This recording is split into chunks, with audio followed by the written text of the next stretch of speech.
Halo sobat semua, apa kabar? Kali ini saya akan mengajak sobat-sobat sekalian untuk melihat-lihat beberapa koleksi bonsai kelapa saya, dan sekalian saya akan melakukan perawatan untuk bonsai-bonsai kelapa yang ini daun-daunnya sudah mulai panjang-panjang dan sudah mulai tinggi. Ini harus ada perlakuan khusus. Nah, ini dia. Saya akan melakukan proses tebas ekstrim, tepatnya pada pucuk bagian segini lah. Nah, di sini mau saya potong habis ya, bukan hanya disayat. Kalau biasanya perawatan biasa itu disayat bagian pelepahnya, dan ini saya pastikan saya potong total.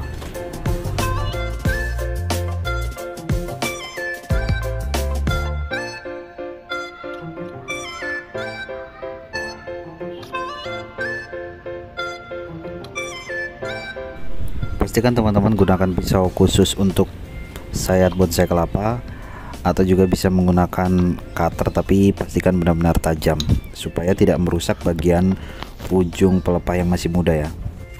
Nah, udah ini hasil potongannya bisa kita lihat. Jika pisau kita benar-benar tajam dan bersih, dia tidak akan meninggalkan kotoran bekas korosi atau karat ya di bagian pucuk pelepah daunnya. Nah, jadi teman-teman harus pastikan pisaunya adalah steril.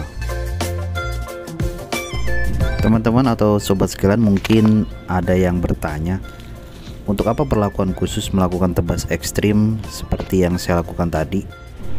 Kenapa tidak dilakukan proses sayat pelepah aja gitu? Mungkin teman-teman ada yang bertanya seperti itu ya. Ya, benar sekali.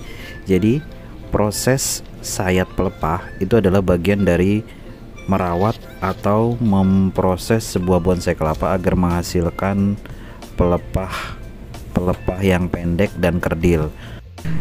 Tapi yang terjadi biasanya, walaupun sudah kita rawat, kita sayat dengan rutin, tetap saja si bonsai kelapa ini memiliki pelepah daun yang panjang. Dan bila ini terjadi, tentunya kita harus punya cara lain bagaimana memproses si bonsai kelapa ini untuk menghasilkan daun yang kita inginkan. Nah, ini dia contohnya, pelepah daunnya masih terlihat sangat panjang. Oke, langsung aja kita lihat. Ini beberapa tanaman bonsai kelapa yang sudah saya pangkas atau saya potong ekstrim.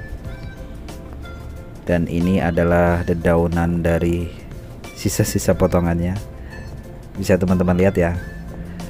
Di sini sudah saya pangkas secara keseluruhan atau saya potong ekstrim. Nah, yang ini yang tadi ya.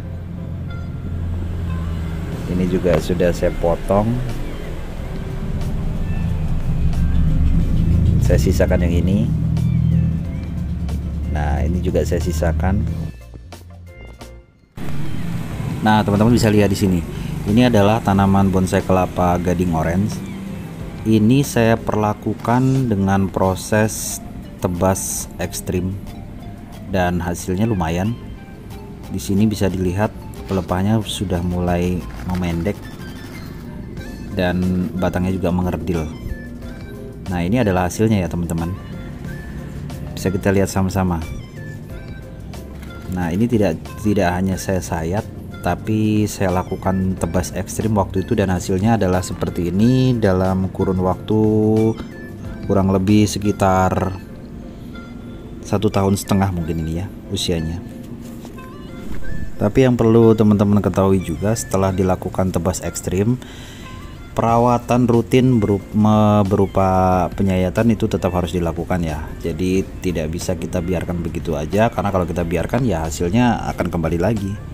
Nah, kalau khusus yang ini adalah perlakuan saya dengan perawatan penyayatan biasa. Jadi bisa kita lihat mungkin perbedaannya.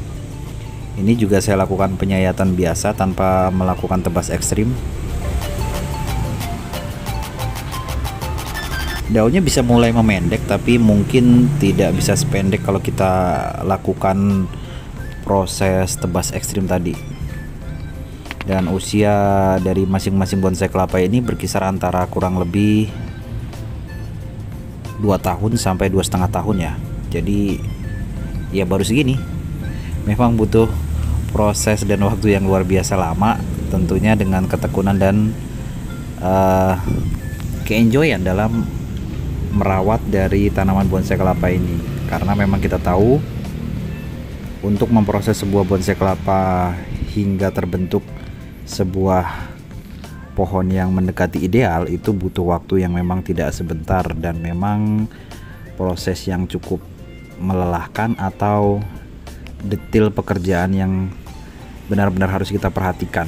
Jadi benar-benar butuh perjuangan khusus, tapi setelah mencapai pada titik ini itu hasilnya memuaskan.